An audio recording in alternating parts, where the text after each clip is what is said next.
गण गणपते नमः। खुल गए भाग्य हमारे, गजानन घर में पधारे। रिद्धि सिद्धि को संग लाए, गजानन घर में पधारे। शुभ और लाभ के थापे लगाए, पूर्ण होंगे काज हमारे, गजानन घर में पधारे। खुल गए भाग्य हमारे, गजानन घर में पधारे। बोले गणेश जी महाराज की जय। आइए आज के वीडियो में हम गणेश जी की व्रत कथाओं का श्रवण करेंगे। बुधवार के दिन भगवान गणेश का पूजन किया जाता है और उसके बाद उनकी व्रत कथा का श्रवण अवश्य ही करना चाहिए। गणेश जी का सबसे प्रिय भोग है मोदक और बूंदी के लड्डू, जो कि उन्हें पूजन करने के बाद अवश्य ही समर्पित करना चाहिए और साथ ही साथ उन्हें दूर्वा भी अवश्य समर्पित करनी चाहिए। 11, 21, 51 जितनी भी आपसे बन पड़े, गणेश जी के पूजन करने के बाद आपको उन्हें दूर्वा जरूर से जरूर समर्पित करनी चाहिए। आइए अब गणेश भगवान का ध्यान करते हुए, उनका बारंबार अभिनंदन करते हुए हम गणेश की कथाओं का आनंद लेते हैं। बोले गणेश जी महाराज की जय। एक बार एक नगर में एक मालिन रहती थी। उसके पति का देहांत हो चुका था। उसका एक 4 साल का पुत्र था। उसकी सास कठोर हृदय की स्त्री थी। वह अपनी बहू को बहुत तकलीफ देती थी। एक दिन सास ने बहू और पोते को घर से निकाल दिया। वे दोनों रोते हुए चलते चलते एक जंगल में जा पहुँचे। वहाँ एक बड़े पेड़ के नीचे बैठ गए। वहाँ से थोड़ी दूर पर एक गणेश जी का मंदिर था। वहाँ बहुत लोग गणेश जी के दर्शन करने आते थे। दर्शन करके गणेश जी को प्रसाद चढ़ाते थे। फिर वह प्रसाद सबको बांट देते थे। इस प्रसाद से माँ बेटे का गुजारा होने लगा। दोनों गणेश जी की पूजा पाठ में लग गए।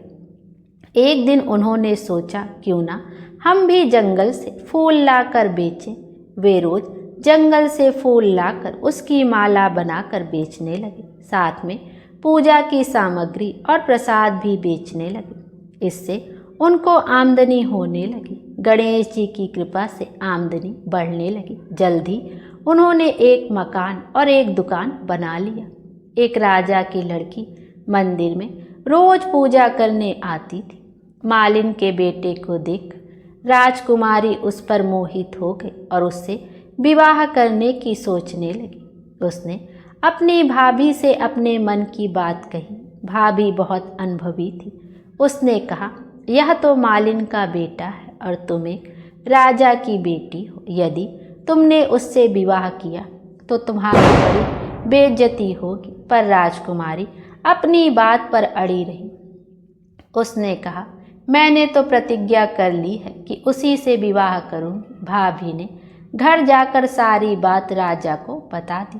राजा ने मना नहीं किया और विवाह के लिए तैयार हो गए। उन्होंने बड़े धूमधाम से बेटी का विवाह मालिन के बेटे के साथ कर दिया। मालिन ने सबसे पहले बेटे बहू को गणेश जी के मंदिर में ले जाकर पूजा पाठ करवाया और गणेश जी का आशीर्वाद दिलवाया। इसके बाद पूरे नगर में यह बात फैल गई कि गणेश जी की पूजा करने से सब दुख और कष्ट दूर हो जाते हैं। यह बात सुनते ही नगर के सभी लोग मंदिर आने लगे। मालिन और उसके बेटे की बिक्री और बढ़ गई। उधर उसकी सास के बुरे दिन आ गए। अन्नदाता उससे रूठ गए और वह भूखों मरने लगी। एक दिन वह रोती धोती उसी गणेश जी के मंदिर में आ पहुंची।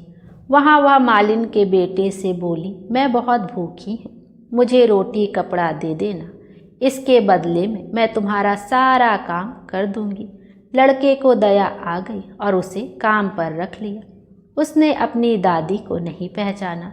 जब मालिन घर आई तो उसने सास को पहचान लिया। वह सास से बोली, सासू जी आप यहाँ कैसे?